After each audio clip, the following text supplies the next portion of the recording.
તમે વિચાર કરો, ગુજરાતમાં આદિવાસી 15% વસ્તી છે, 1,25,00,000 તો જેટલી આબાદી એટલી હિસ્સેદારી બજેટમાં હોવી જોઈએ કે ના હોવી જોઈએ? બજેટ બનાવવાવાળી કમિટીમાં પણ આદિવાસી હોવા જોઈએ. બજેટ 4,08,053 કરોડનું બને છે, તો એના હિસ્સેદારી પ્રમાણે આદિવાસીને બજેટ મળવું જોઈએ ને. એ નથી મળ્યું, એટલા માટે તો અમારી નારાજગી છે, એટલે અમે નિરાશ છે. જે લોકો ભાજપમાં છે ને પાટલી થપથપાવે છે, વાહવાહી લૂંટે છે, એ લોકોએ તો 27માં ટિકિટો લેવાની છે. એ પાટલી ના થપથપાય તો એમની ટિકિટ કપાય એવી છે. મારે મનસુખભાઈ વસાવાને એવું કહેવું છે, તમે મોદી સાહેબને લઈ આવો તો તમારા ઘરેથી 100 કરોડનો ખર્ચો કરો તો ચૈતર વસાવાને વાંધો નથી. તમે મુખ્યમંત્રીની રાહત ફંડમાંથી 200 કરોડનો ખર્ચો કરો, મને વાંધો નથી. તમે ભારતીય જનતા પાર્ટીના જે ફંડ છે 10,000 કરોડનું, એમાંથી 500 કરોડનો ખર્ચો કરો, મને વાંધો નથી. પણ આદિવાસી ભાઈ, અમે અનાદિકાળથી વસનારા આદિવાસીઓ છે.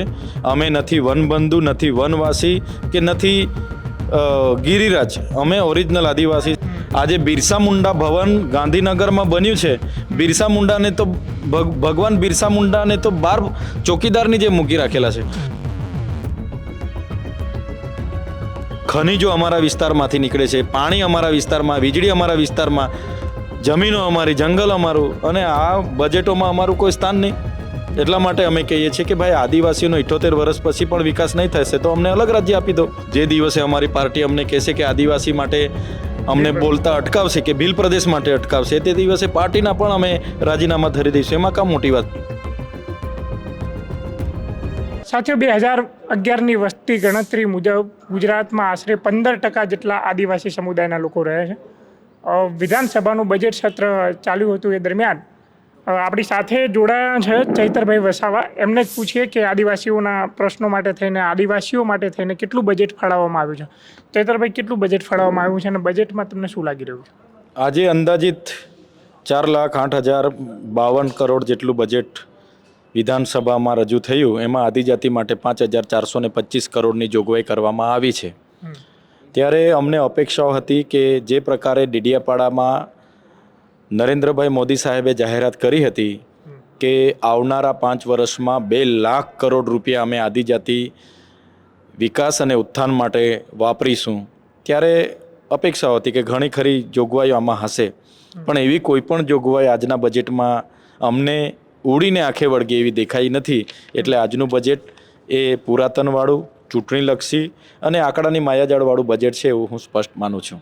કહેવામાં આવે છે કે બિરસા મુંડા યુનિવર્સિટીની સ્થાપના થશે. બિરસા મુંડા યુનિવર્સિટી તો છે જ, છેલ્લા 5 વર્ષથી સ્થાપના થઈ છે. એના માટે પણ કે 15 કરોડ રૂપિયાનું કે એટલું બજેટ ફાળવવામાં આવ્યું. હા, એના કોઈ બાકી કામ હશે, એના માટે ફળવાયું હશે. પણ જે બિરસા મુંડા યુનિવર્સિટીની આપ વાત કરો છો, ત્યાં કુલપતિ અમારા પાડવી સાહેબ છે. એના સિવાયનું તમામ વહીવટી તંત્ર, પ્રોફેસર તંત્ર બધું બહારના લોકો છે. બહારના એટલે ગુજરાતના તો છે ને? ગુજરાતના છે, પણ આદિવાસી યુનિવર્સિટી તો આદિવાસી જ પ્રોફેસરો રાખો ને, આદિવાસી જ વિદ્યાર્થીઓ રાખો ને. આદિવાસી માટે તમે બનાવો છો તો આ આદિવાસી માટે તમે બજેટ ફાળવ્યું. ગયા વર્ષે પણ તમે 5,120 કરોડ ફાળવેલું. આજનો જ મારો 11મો સવાલ છે, એમાં તમે કીધું, સરકારે જ કીધું કે 2,410 કરોડ વાપર્યા છે. એ પૈકીના 50% પણ તમે આદિજાતિનું બજેટ વાપરતા નથી, અને વધે એ બજેટને તમે હેતુફેર કરીને તમારા હોર્ડિંગ્સમાં, તમારા બેનરોમાં, તમારા પ્રોગ્રામોમાં વાપરો. આજના 43 નંબરના પ્રશ્નમાં એમણે કીધું કે ભાઈ, વડાપ્રધાનના બ્રાન્ડિંગમાં, પ્રિન્ટિંગમાં, હોર્ડિંગ્સમાં, મહેમાનોના મુમેન્ટોમાં, મોબાઈલ ટોયલેટોમાં પૈસા વાપરો તો કઈ રીતના આદિવાસીનો વિકાસ થવાનો છે? એટલે જે પણ આંકડાની માયાજાળ છે એને હું સમજું છું. આજે જે બજેટ આપ્યું છે એમાં 1 વર્ષમાં 50% પણ આ લોકો વાપરતા નથી, અને એને ડેવલપ સપોર્ટ એજન્સીના નામે આપી દેવામાં, પાર્ક કરી દેવામાં આવે છે. એમને GSFSના નામે પાર્ક કરી દેવામાં આવે છે. એમને સચિવાલયના રંગોરોગાનમાં વાપરવામાં આવે છે, કોમનવેલ્થ ગેમમાં વાપરવામાં આવે છે, એમને બીજી જગ્યાએ વાપરવામાં આવે છે. એના કારણે જ આજે આદિવાસી કુપોષણથી પીડાય છે, સિકલ સેલથી પીડાય છે. આદિવાસી વિસ્તારમાં રોડ ન હોવાથી મહિલાઓને ઝોલીમાં લઈ જતા મૃત્યુ થાય છે. આજે સંપ ડંખ મારે ત્યાં જવા માટેના રસ્તા નથી. આજે દવાખાનામાં CT સ્કેન નથી, સોનોગ્રાફી નથી. આજે આદિવાસી વિસ્તારમાં મા કાર્ડ ચાલતા નથી. કોઈ મૃત્યુ પામે છે એને લઈ જવા માટે આજે સબવાહિનીઓની વ્યવસ્થા નથી. આજે યુવાનો ભણી ગણીને આદિવાસી વિસ્તારમાં તૈયાર છે, પણ એમને રોજગાર નથી.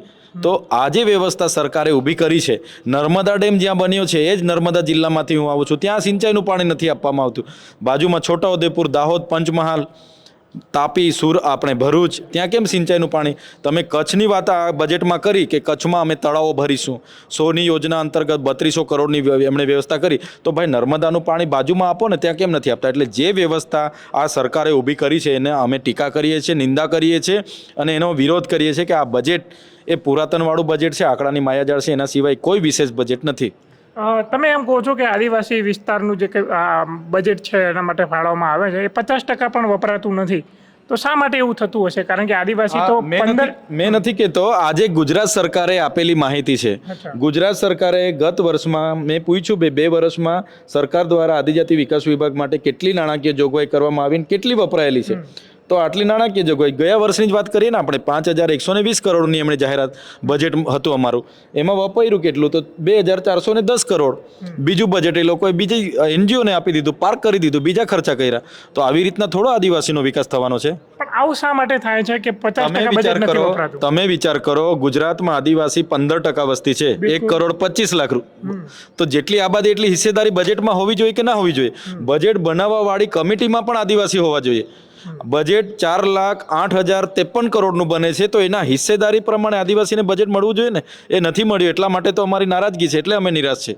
જે લોકો ભાજપમાં છે ને પાટલી થપથપાવે છે વાહવાહી લૂંટે છે એ લોકોએ તો 27માં ટિકિટો લેવાની છે એ પાટલી ના થપથપાય તો એમની ટિકિટ કપાય એવી છે એટલા માટે સરકારની વાહવાહી કરે છે અને અભિનંદન આપે છે. અમારી તો નારાજગી છે આજની બજેટમાં. મનસુખ વસાવા એમ કહે છે કે તમારા સંબંધી છે તો તમે બધા લોકો સાથે મળીને ત્યારે બેસતા હોય ત્યારે ચર્ચા નથી કરતા કે ભાઈ આપણા બજેટમાંથી તો 50% વપરાતું નથી? મનસુખભાઈ વસાવા 7 ટર્મથી સાંસદ છે ગુજરાતમાં 30 વર્ષથી એમની સરકાર છે ને આ ત્રીજી ટર્મમાં નરેન્દ્રભાઈ મોદી સાહેબની દેશમાં સરકાર છે. મોદી સાહેબ ડેડિયાપાડામાં આવ્યા તો એના માટે આદિજાતિ વિકાસ વિભાગમાંથી કેટલો ખર્ચો થયો આજનો જ પ્રશ્ન છે 43 નંબર તો આદિજાતિ વિકાસ વિભાગે 41 કરોડનો ખર્ચો કર્યો માર્ગ મકાન વિભાગે 54 કરોડનો ખર્ચો કર્યો નગરપાલિકાએ ખર્ચો કર્યો ત્યાંની એસટી નિગમે ખર્ચો કર્યો 150 કરોડનો ખર્ચો કરી નાખ્યો. મારે મનસુખભાઈ વસાવાને એવું કહેવું છે તમે મોદી સાહેબને લઈ આવો તો તમારા ઘરેથી 100 કરોડનો ખર્ચો કરો તો ચૈતર વસાવાને વાંધો નથી. તમે મુખ્યમંત્રીની રાહત ફંડમાંથી 200 કરોડનો ખર્ચો કરો મને વાંધો નથી. તમે ભારતીય જનતા પાર્ટીના જે ફંડ છે 10,000 કરોડનું એમાંથી 500 કરોડનો ખર્ચો કરો મને વાંધો નથી. પણ આદિવાસી બાળકોના ઉત્થાન માટે એમના ફૂડ બિલ માટે એમના સિકલ સેલ એનેમિયાના નિવારણ માટે કુપોષણના નિવારણ માટે આંગણવાડી માટે એમની નિશાળ માટે આવેલા પૈસા તમે આ પ્રકારના તાઇફામાં દિવાળી કરો તો ચૈતર વસાવા તો વિરોધ કરશે જ ભાઈ. એટલે એના માટે મારો વિરોધ છે મારે કંઈ વ્યક્તિગત મનસુખભાઈ સાથે વિરોધ નથી. વિધાનસભામાં પ્રશ્ન પૂછવાનો મોકો મળ્યો ખરો આજે? હા છે ને મારા આ પ્રશ્ન વિધાનસભાના છે ચર્ચા પણ કરી આના આપણે માનનીય મંત્રીશ્રીએ ઊભા થઈને જવાબ આપ્યો આ ગ્રાન્ટ કેમ નથી વાપરી એમણે જવાબ આપ્યો જો સરકાર આદિવાસીઓની હિતેચ્છુ છે તો ગયા વર્ષે 5,120 કરોડ રૂપિયા બજેટ ફાળવ્યું તમારે 6,000 કરોડ રૂપિયા ખર્ચ બજેટમાં ખર્ચો પાડવાનો હતો માંગણી કરવાની હતી પૂરત માંગણી તો અમે માનતા કે આદિવાસીઓના હિતેચ્છુ છે. આ તો તમે 50% પણ નથી વાપરતા તો કઈ રીતના અમે માનીએ કે આદિવાસીઓને હિતેચ્છુ છે ભાજપ?